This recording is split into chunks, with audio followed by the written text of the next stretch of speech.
Australia के इस काले रिवर में 3 बंदों के साथ इतना खौफनाक इंसिडेंट हुआ था कि हॉलीवुड ने इस स्टोरी से इंस्पायर होकर 2 हॉरर मूवीज बना ली थी। एक मूवी थी ब्लैक वाटर और दूसरी मूवी थी रोग। उस दिन इधर ऐसा क्या हुआ था, आओ देखते हैं। 3 बचपन के दोस्त ब्रैड, शॉन और एशली, ये तीनों 21 दिसंबर 2003 को ट्रक में बैठते हैं और ऑस्ट्रेलिया के साउथ की तरफ सफर शुरू कर देते हैं। ये तीनों ऑस्ट्रेलिया के नॉर्दर्न टेरिटरी में डॉर्बन सिटी के अंदर रहते थे। ये लोग प्लान बनाते हैं कि डॉर्बन सिटी से 80 किलोमीटर दूर एक बड़ा सा सॉल्ट फ्लैट है, उधर चलते हैं और वहां पर क्वाड बाइक से एक दूसरे के साथ रेसिंग करेंगे। इंजॉयमेंट भी हो जाएगी और एडवेंचर भी हो जाएगा। ये लोग अपनी क्वाड बाइक्स को ट्रक के साथ अटैच करते हैं और फिर डॉर्बन सिटी से दूर साउथ की तरफ सफर शुरू कर देते हैं। कच्चे रास्ते से होते हुए ये स्टम्बलिंग वाटर हॉलीडे पार्क के पास से गुजरते हैं। इस पार्क के बाद कोई आबादी नहीं थी और आगे सिर्फ जंगल था। ये लोग जंगल से होते हुए फिनिस रिवर के बिल्कुल करीब पहुंच जाते हैं। ये फिनिस रिवर 30 किलोमीटर लंबा था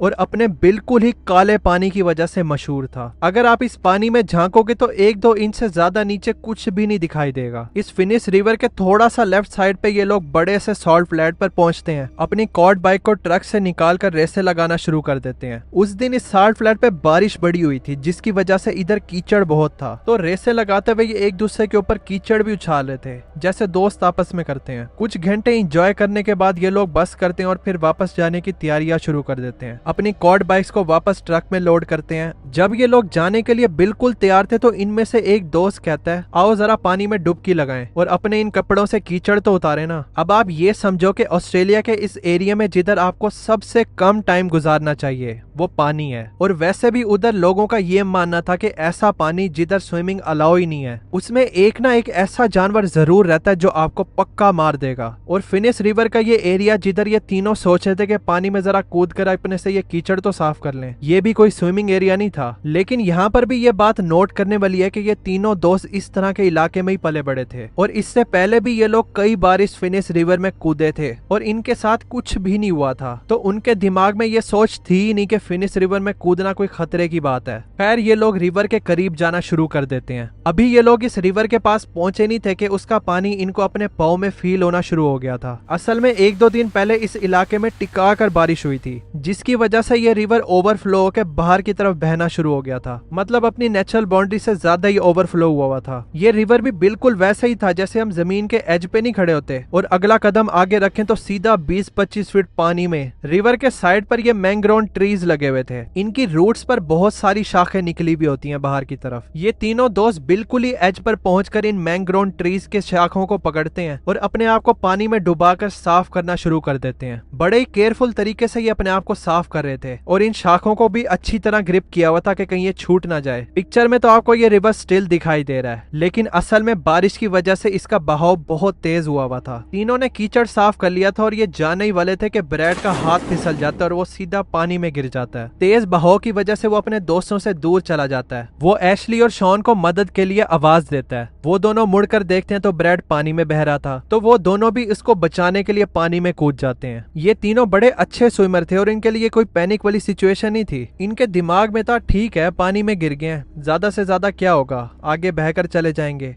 और इवेंचुअली इस रिवर से बाहर ही निकलना है। शॉन और एशली तेजी से स्विम करते हुए ब्रैड के पास पहुंचते हैं और ये तीनों अलाइन हो जाते हैं। ये तीनों पानी के बहाव के साथ बहते जा रहे थे और साथ ही ये किसी सॉलिड दरख्त की शाख को भी देखना शुरू कर देते हैं, जिसको वो पकड़कर बाहर निकले। अब इस पॉइंट पे तीनों थोड़ा सा पानी में अनकंफर्टेबल होना शुरू हो गए थे, लेकिन फिर भी उनको कॉन्फिडेंस था कि वो रिवर से बाहर निकल ही आएंगे। शॉन फ्रंट में था, एशली दरमियान में था और ब्रैड सबसे पीछे था। तीनों एक दूसरे से जरा जरा से फासले पे थे। तो अचानक से एशली चीखते हुए बोलता है, पानी में कोई चीज है, जल्दी से बाहर निकलो, जल्दी करो। शॉन एकदम से पैनिक हो जाता है। वो पीछे तक नहीं देखता और पागलों की तरह स्विम करता हुआ एक दरख्त पे पहुंचता है जो बिल्कुल रिवर के दरमियान में था। ये फौरन इस दरख्त पे चढ़ जाता है जो 6-7 फीट पानी से ऊंचा था। जैसे वो चढ़ता है, एशली पास से गुजर रहा था, उसको वो पकड़ता है और दरख्त पे चढ़ा देता है। फिर वो दोनों पानी की तरफ देखते हैं ब्रैड को बचाने के लिए, लेकिन ब्रैड कहीं भी दिखाई नहीं दे रहा था। वो आवाजें लगाते हैं लेकिन ब्रैड का नामो निशान नहीं था। फिर एकदम से शॉन पानी में येलो सी चीज देखता है। वो सरफेस से करीब थी। वो एशली को बोलता है देखो ये क्या है, लेकिन पानी इतना काला था कि तब तक कोई चीज नजर नहीं आनी थी जब तक वो सरफेस पे ना आ जाए। फिर एकदम से वो चीज बाहर निकलती है तो वो ब्रैड था जिसने येलो जैकेट पहनी हुई थी, और ब्रैड 13 फीट लंबे सॉल्ट वाटर क्रोकोडाइल के मुंह में था। ब्रैड का मुंह नीचे था और वो हिल भी नहीं रहा था। शॉन और एशली ये देखकर बिल्कुल शॉक में थे।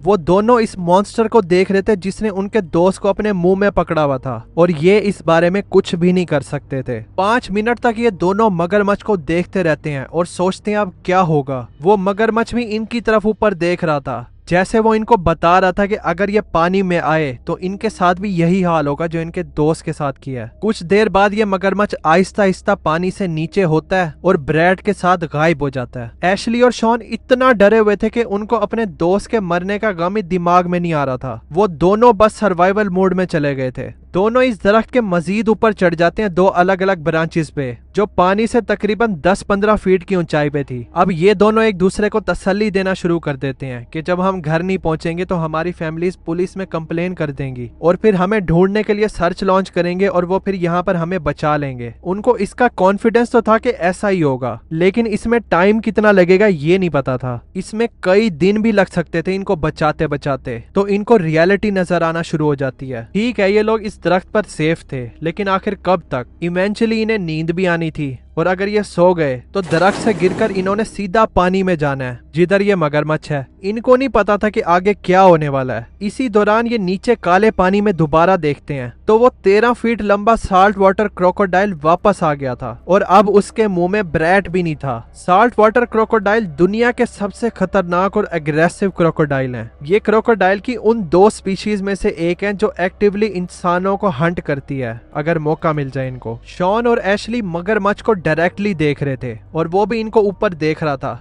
जैसे वो इनका इंतजार कर रहा है कि ये पानी में आए और वो इनको खाए। ये मगरमच्छ पानी में हिलता रहता है और बस अपना सर निकालकर इनको देखता रहता है। शॉन और एशली दुआएं कर रहे थे कि ये किसी ना किसी तरह यहाँ से तंग आकर चला जाए। फिर कुछ घंटे बाद जब सूरज ढलने वाला था, ये मगरमच्छ वाकई पानी में चला जाता है और गायब हो जाता है। शॉन नीचे वाली शाख पे था और एशली ऊपर वाली शाख पे बैठा था। शॉन सोचता है मैं पानी के ज्यादा करीब नहीं रहता, ऊपर वाली शाख पे चला जाता हूँ। तो वो ऊपर वाली शाख को पकड़ता है और वो फील करता है कि ये काफी मजबूत है, तो वो अपना सारा वजन उस पर डालकर ऊपर चढ़ने की कोशिश करता है, तो वो शाख ही टूट जाती है। शॉन पानी में गिरता है और 10 फीट की गहराई में चला जाता है। फौरन वो पागलों की तरह सरफेस की तरफ स्विम करता है और उसके दिमाग में बस यही था, अभी आया वो मगरमच्छ और मुझे काट लेगा। लेकिन जैसे ही वो सरफेस पर पहुंचता है तो वो नोट करता है कि पानी के बहाव की वजह से वो अपने दरख्त से ही दूर हो गया। पैनिक होके वो अपनी पूरी जान लगा देता है उस दरख्त के पास पहुंचने में। उसको पता था जितनी तेजी से वो पानी में हरकत कर रहा है वो मगरमच्छ को अपनी तरफ अट्रैक्ट कर रहा है। पूरी जान लगाकर वो जैसे तैसे दरख्त की नीचे वाली शाख को पकड़ता है, लेकिन उसका जिस्म अभी भी पानी में था और उसके दिमाग में यही आ रहा था, अभी आया वो मगरमच्छ और उसकी टांगों पे काटेगा। लेकिन फाइनली वो ऊपर चढ़कर अपनी उसी शाख पर आ जाता जिस पे वो पहले से बैठा हुआ था। एशली उसकी मदद करके उसको अपनी ऊंची वाली शाख पर ही बिठा देता है। फिर ये दोनों पानी में देखते हैं उस जगह पर जिधर शॉन गिरा था, और उधर वो मगरमच्छ फिर रहा था। शॉन बिल्कुल टाइम पे पानी से बाहर निकला था। जब सूरज गुरूब हो जाता है तो इधर बिल्कुल ही गुप अंधेरा हो गया था। इस एरिया में किसी किस्म की लाइट नहीं थी। पानी में नजर आना तो दूर की बात है, इन दोनों को आपस में बैठे एक दूसरे की शक्लें ही दिखाई नहीं दे रही थी। इधर इतना अंधेरा था तो इनको पानी में मगरमच्छ भी दिखाई नहीं दे रहा था, लेकिन इनको पता था कि वो नीचे ही है क्योंकि वो वक्फे वक्फे से पानी में हरकत कर रहा था। ये दोनों एक दूसरे को पकड़कर बैठे रहते हैं कि कहीं कोई नींद में नीचे ना गिर जाए पानी के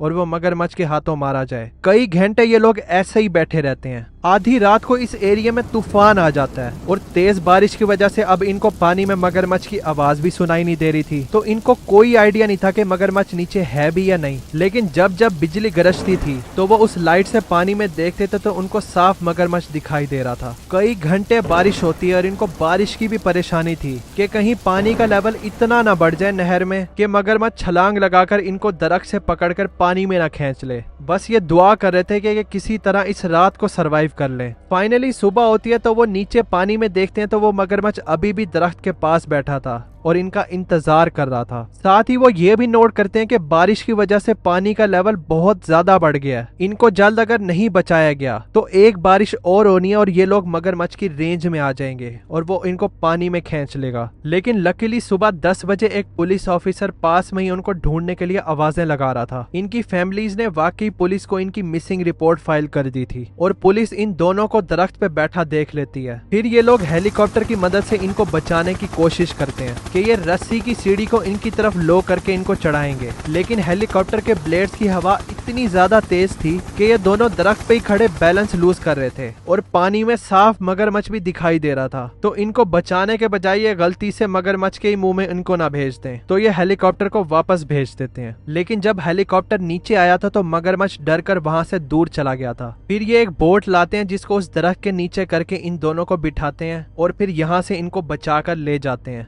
दोनों ही लड़के इस इंसिडेंट से बहुत ही ज्यादा ट्रॉमेटाइज हो गए थे। जहां तक ब्रैड की बात है तो इस रिवर में सर्च करने के बावजूद भी ना उसकी बॉडी मिली, ना ही कपड़े मिले और ना ही वो मगरमच्छ दिखाई दिया जिसने उसको मारा था। इन दोनों को तो चलो एक दिन में ही बचा लिया था, लेकिन क्या आप इमेजिन कर सकते हो कि समंदर के बिल्कुल बीचों बीच इस 1 किलोमीटर बंजर आइलैंड पे बगैर खाने पीने के सरवाइव करना, वो भी कोई 1 साल या 2 साल नहीं बल्कि पूरे 15 साल तक। 300 साल पहले कुछ लोगों के साथ ऐसा ही हुआ था। इन लोगों को धोखे से इधर छोड़ा कैसे गया था और इनको बचाया क्यों नहीं, इस पे मैंने ये वाली वीडियो बनाई है। आपको हाईली रिकमेंड करूंगा कि आप जरूर देखना। मिलते हैं फिर उस वीडियो में।